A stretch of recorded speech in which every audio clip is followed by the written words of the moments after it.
예, 오늘은 그 7월 12일입니다. 유튜브 동영상을 통해서 또 질문을 주셨어요. 그분이 이제 땅크 땡크라고 하시는 분인데, 질문을 한번 읽어보겠습니다. 지난번 강의에 말씀해주신 것처럼 한국 경제가 리세션에 거의 와 있는데 일본과의 불화로 더 위기가 생겼습니다. 한일 누구의 잘못을 떠나서 향후 한국 경제에 미칠 파장과 해외에서는 이 사태를 어떻게 보고 있는지 말씀해 주셨으면 감사하겠습니다. 라고 질문이 왔습니다. 질문에 대한 답변을 먼저 드릴게요. 우선 저는 이제 경제 전문가는 아닙니다. 저는 이제 금융 전문가고 그렇기 때문에 좀 그 경제학자로서 이렇게 전문적인 지식은 없어요. 하지만 이제 실무 경험에 있어서 이제 폴폴리오를 구성해서 그 자산을 관리하다 보면 증권회사에서 그러니까 거시경제를 모르고 할 수가 없거든요. 모르고 이렇게 할 수가 없어요. 그래서 이제 특히 이제 해외 펀드 같은 경우는 분명히 그런 걸 알고 있어야지 대책을 해 나갈 수 있으니까요. 근데 그런 차원에서 제가 말씀을 드리면은 그 일본이 한국에 이제 삼성이나 하이닉스, SK 이런 데서 필요한 반도체 분야에 필요한 여러 가지 필수 물질들 있지 않습니까? 생산에 필요한 이제 한국말로는 모르겠어요. 근데 하이드로전 플로라이드라는 거가 이제 핵심 물질이고 그 케미컬 컴파운드죠. 그다음에 포로 비지스트라는 게 있고, 그래 이제 반도체를 만드는 과정 공정에 꼭 필요한 물질들이거든요. 근데 이거를 수입을 최혜국에서 이제 통제하겠다는 얘기거든요. 근데 이거를 경제적인 의미로만 이렇게 풀어내기는 참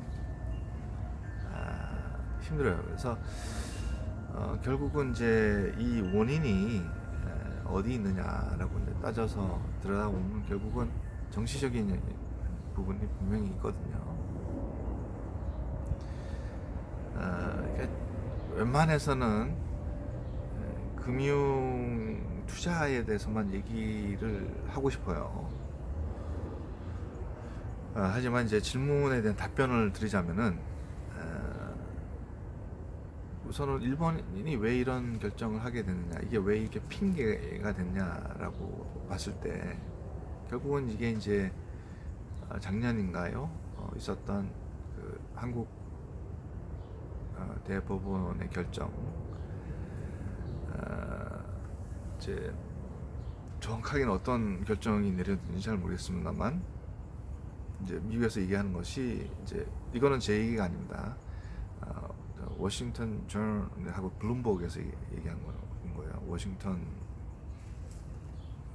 월스트리트 저널, 죄송합니다. 월스트리트 저널하고 블룸버그에서 얘기한 건데, 일본이 왜 이랬냐라는 걸 인용해서 제가 설명을 드리자면은 작년에 대부분에서 결정을 뭐라고 했냐면, 일본이 강제징용 우리 한국 노동자에 대해서 일본 기업이 배상해라 라고 결정을 했죠.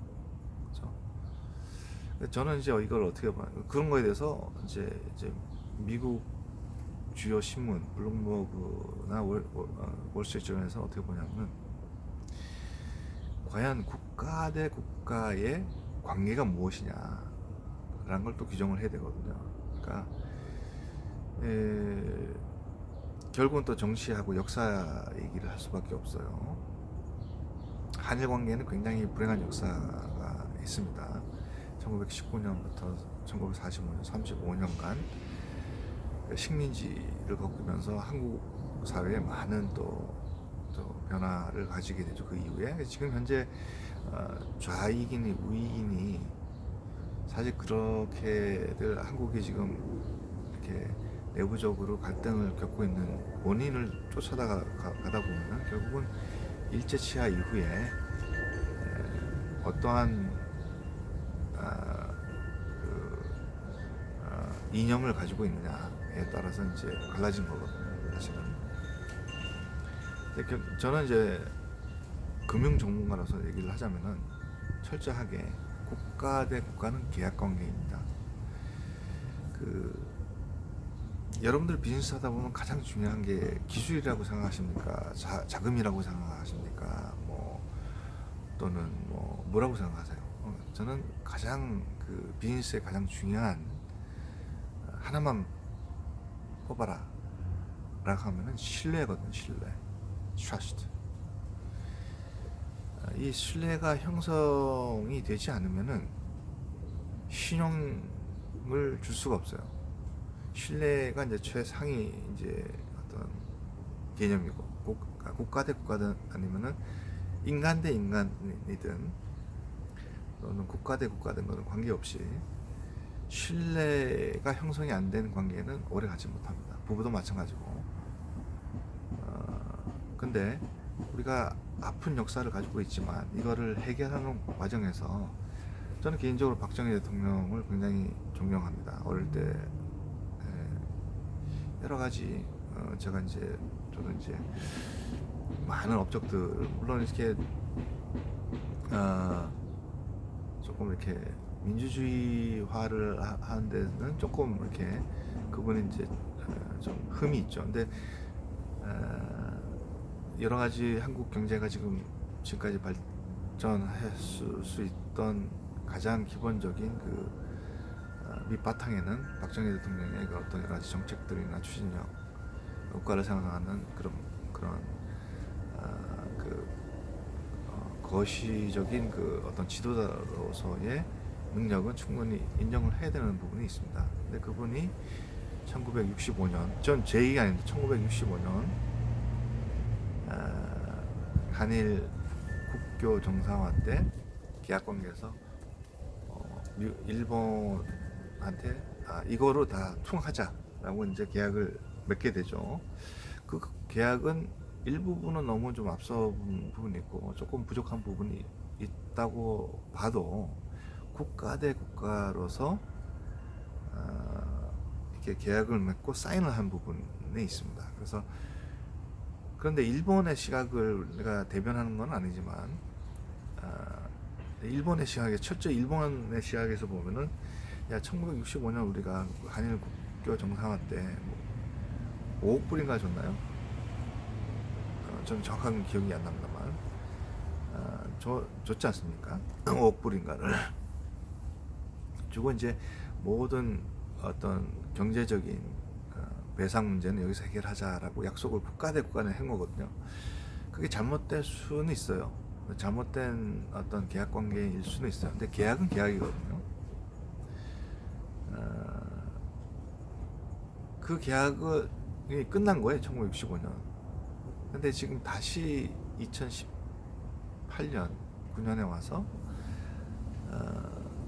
국가라는 어떤 신뢰를 해야 할 어떤 그 조직이 그거를 180도 바꿔서 다시 하자는 얘기거든요. 다시 속된 말로요. 그럼 국가에 대한 국가가 무엇이냐? 국가라는 것이 국가 대 국가로 계약을 쓴 거에 대해서 언제든지 정권이나 어떤 이념이 다르다고 바꿀 수 있는 거냐? 이게 국가냐? 이런 차원에서 이제 한국을 우습게 보는 거죠. 예, 한마디로는 지금 한국을 우습게 보는 거예요. 야, 너네들이 국가면은 박정희 대통령이 됐든 노무현 대통령이 됐든 국가 대 국가를 사인한 부분에 대해서 또 이거 엎어버리는 거는 어떻게 이게 신뢰를 할 수가 있겠느냐, 이런 차원이거든요. 그래서 이제 일본식으로 이번에 이런 어떤 그 수출 통제를 하겠다는 거는 일본 사람의 특징이 있어요. 무작위로 하지는 않아요. 철저한 계획. 그죠? 그 임진왜란 때도 여러분 저 책을 한번 읽어보십시오. 임진왜란 때 보면은 10여 년 전에 벌써 이미 한국의 그 지리에 대해서 철저하게 분석하고 어디에 뭐가 있는지 어느 보가 어디에 있는지, 어디에 군사가 어디 몇 명이든지 철저하게 조사를 해놓고 1592년 들어오는 거거든요. 그러니까 1580년대 중반 제가 기억으로는부터 그 스파이를 보냅니다, 한국에. 그래서 철저하게 어디서부터 어디까지 맨이고 뭐가 있고 마을이 어떻고 몇 명이 살고 어디에 군사 요충지는 어디고 이런 걸 철저하게 분석을 해서 1592년에 쳐들어오는 거예요. 그러니까 이번에 그 화학물질 세계를 통제하겠다는 얘기도 하루 이틀 만에 문제가 되는 게 아니라 최소한 1년 이상 또는 그 이전에까지 철저하게 스타디를 해보고 내가 이길 수 있겠다라고 생각해서 들어온 겁니다. 근데 미국 신문의 블룸버그에서 오늘 그렇게 얘기를 했어요. 이게 왜 이러냐, 일본에. 그러니까 일본 사람들하고 인터뷰를 했겠죠. 그럼 뭐가 문제냐. 그러니까 1965년에 국가 대 국가로 끝난 문제를 왜 또 들고 나서 해서 좋다 이거야. 그럼 한 번 더 우리가 박근혜 정권 때 한 번 더 줬어요. 위안부 때문에. 그러니까 또 하는 거 아닙니까? 또 뒤집고. 그러니까 일본이 보기에는 3번을 뒤집은 거야. 이게 그럼 어떻게 신뢰를 할 수가 있겠느냐. 일본을 대변하는 건 아니지만 블룸버그는 그렇게 보고 있어요. 네, 그게 참 아쉬운 문제죠. 그러니까 너무 감성적인 정권이다. 쓰리고 아프고 힘들고 손해보는 것 같고 내가 우리 이념을 가지고 있는 사람이 그거를 사인한 건 아니더라도 국가 대 국가는 이를 악물고라도 지켜내야 되는 것이 신뢰를 지키는 겁니다. 신뢰를. 그러니까 그런 거죠. 그렇게 이제 생각이 들어요. 그런 이유 때문에 이번에 이제 그런 사태가 일어났다. 근데 그래서 다시 넘어가서 그러니까 신뢰가 무너지면 모든 관계가 끝나는 거죠. 그죠? 이제 일본도 한국을 못 믿고 한국도 일본을 이제 적대화하기 시작했고. 자, 이번 사태에서 그러면은 제일 혜택을 보는 나라는 어느 나라냐? 미국? 아닙니다. 미국은 손해를 보는 거죠. 잘 해결이 돼야 됩니다. 가장 득을 보는 거는 중국입니다. 특히 후아웨이가 되겠죠. 자, 왜 그러냐? 지금 삼성 같은 경우는 지금 샌드위치 됐어. 고래 싸움에 새우등이 터진 겁니다. 그러니까 반도체와 핸드폰을 팔기 위해서는 일본의 그 3가지 화학 물질이 필요하고, 근데 그 지금 문제가 생겼지 않습니까? 당장 지금 92%를 일본에서 수입합니다. 그 화학 물질을. 근데 이제 거기에서 이제 비즈니스 리스크가 하나 더 늘어난 거죠. 비즈니스가 늘어나면은 비즈니스 하는 환경이 굉장히 어렵기 때문에 신용 평가를 좋게 받을 수가 없어요. 두 번째는 뭐냐면 미중 그 무역 갈등과 이 어떤 관세 전쟁 때문에 후웨이가 완전히 지금 마켓을, 그러니까 그 삼성의 큰 고객 중에 하나가 후웨이입니다. 지금도 현재 마찬가지고. 반도체를 팔아야 하는데 그만큼 안 나가는 거예요. 그러니까 생산을 하려면 일본에서 들어와야 되는데 일본에서 막혀 있죠. 팔려야 하려는데 미중 갈등 때문에 또 이제 팔러가 이제 생산 양이 떨어지죠. 지금 2, 4분기에 삼성전자의 그 operating profit이죠. operating profit이 마이너스 56%로 떨어졌어요. 마이너스 56, 반 토막 이상이 난 겁니다. 근데 후웨이가 가장 큰 문제였고, 전체적인 그 세미컨덕터 인더스트리가 지금 약간 주춤하는 단계이거든요. 지금 이제 그런 관계에 있어요. 그러니까 샌드위치 된 거예요. 팔라고 하는데도 팔려면은 물건을 만들어야 되고, 만들어서 팔려면 줄어들고, 지금 이런 상황이거든요. 근데 삼성, 그 다음에 현대, SK가 한국 경제에 미치는 영향이 막대하지 않습니까? 그죠? 예, 지금 그런 상황입니다. 그러니까 한국이 지금 굉장히 여러분들이 생각하는 거, 한국 뉴스에서 떠들고 다니는 거, 지금 지금 정권 이 제가 볼 때 저는 이제 좌도 싫고 우도 싫어요. 근데 철저하게 금융적인 시각에 볼 때는 좌는 아니거든요. 저는. 왜냐면 기업의 프리덤이 없으면 비즈니스 환경이 줄어들 수밖에 없기 때문에 저는 이제 그런 거에 대해서 반대를 하기 때문에 지금으로서는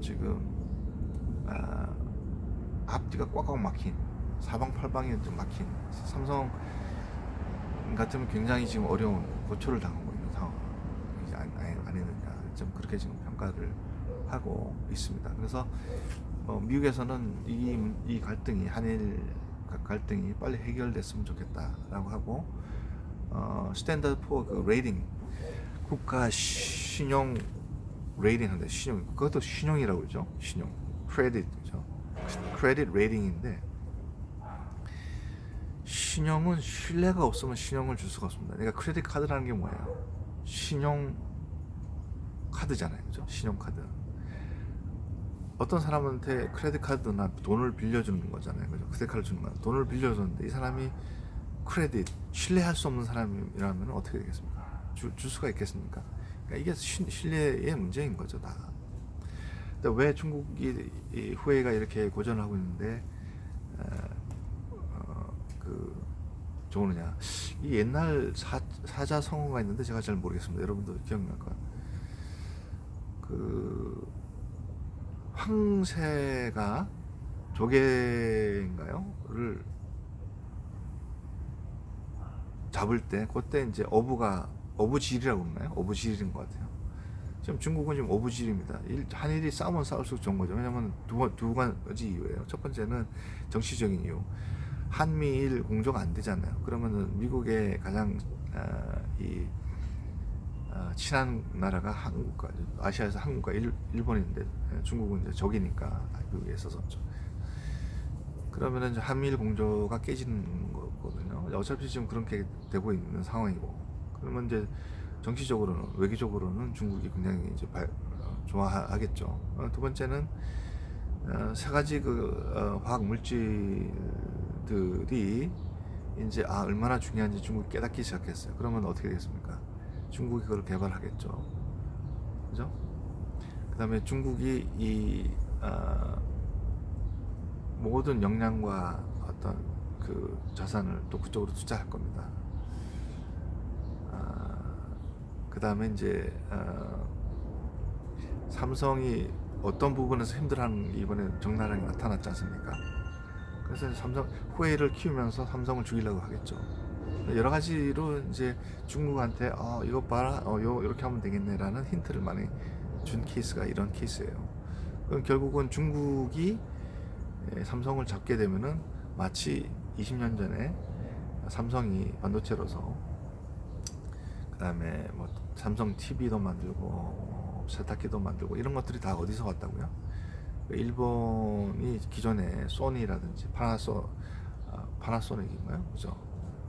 소니 그렇죠. 그런 회사들이 했던 거거든요. 그거를 삼성이 다 잡은 겁니다. 지금 앞으로 10년 있으면 후웨이나 이런 회사들이 아마 삼성이 했던 일을 다 잡아먹을 수 있어요. 그러면 한국 경제는 낙동강 오리알 되는 거죠. 기술 수준도 한국에 비해서 중국이 90% 이상 따라왔거든요. 반도체 기술도. 그럼 TSMC가 어느 나라 회사입니까? 타이완 회사잖아요. 그죠? TSMC. 그죠? 그러면 중국계란 말이죠. 결국은 그렇게 되는 거죠. 결국은 중국이 한국을 친화하는 이유는 제 소견이에요. 결국은 삼성이나 이런 큰 회사를 잡음으로써 한국을 밑에다가 또 두는 거거든요. 예? 그렇죠? 예. 기를 쓰고 친중을 하는 이유는 잘 모르겠습니다만 우리 역사적으로도 중국의 신화국가지 않습니까? 우리는 항상 3000년 이상 그렇게 해왔어요. 근데 또 그거를 하고 싶다. 이해를 잘 못하겠습니다. 근데 강력한 어떤 경제력과 군사력을 한국은 갖춰야 되지 않을까. 지금 이게 그런 그런 생각을 하면서 오늘 마치겠습니다. 예. 오늘은 이제 7월 12일. 미국은 굉장한 또 기념일이 됩니다. 어제부로 S&P 500 지수가 3,000이 넘고 들락날락했거든요. 오늘 완전히 넘어버렸어요. 3,012 이렇게 올라갔습니다. 그 연준에서 어저께 또 발표를 파월이 뭐라고 그랬냐면은 그 기준금리를 낮추겠다 그랬어요. 2%대로. 그럼 이제 한국 경제가 좋아지느냐? 아니거든요. 이제는 아닙니다. 이제 미국 경제만 좋아져요. 이상하게 지금 그런 트렌드가 생겨요. 원래는 미국 경제가 좋아지면은 수출을 많이 하기 때문에 미국이 수출 파트너라서 중국 다음이죠. 이제 그런 근데 최근 몇 년 동안은 그런 현상이 없어요. 왜냐하면 이제 한국 경제가 지금 저번에도 말씀 스태그네이션이기 때문에 프로덕션이 그렇게 많지가 않아요. 해외 팔 물량도 예를 들어서 뭐 삼성 같은 경우는 삼성 반도체 공장이 중국에 10개가 있습니다. 중국에 10개. 한국에 6개밖에 없잖아요. 그죠? 개수로 봤을 때. 근데 그 다음에 저기 또 베트남에 또 있죠.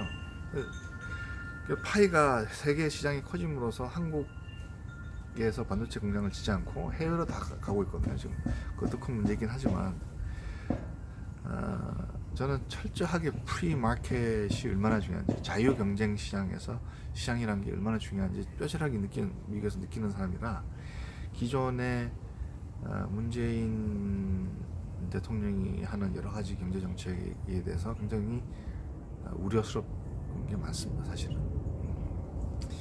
그러니까 오늘 그냥 질문이 왔기 때문에 이렇게 말씀드렸는데, 이렇게 말씀드리고 나서도 이렇게 편하지 않아요. 제 전문 분야고 아니고.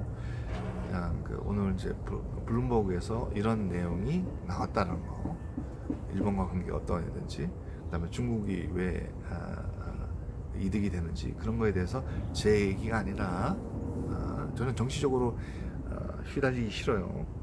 그럴 필요 없고 저한테 도움이 하나도 안 되고 오히려 손해죠. 하지만 이제 잘못된 거는 분명히 있는 것 같아요. 현 정권이. 그래서 이제 블룸버그 통신이 어떤 얘기를 하더라, 월스트리트저널이 어떤 얘기를 하더라는 것을 제가 말씀을 대신 답변을 드립니다. 네, 감사합니다.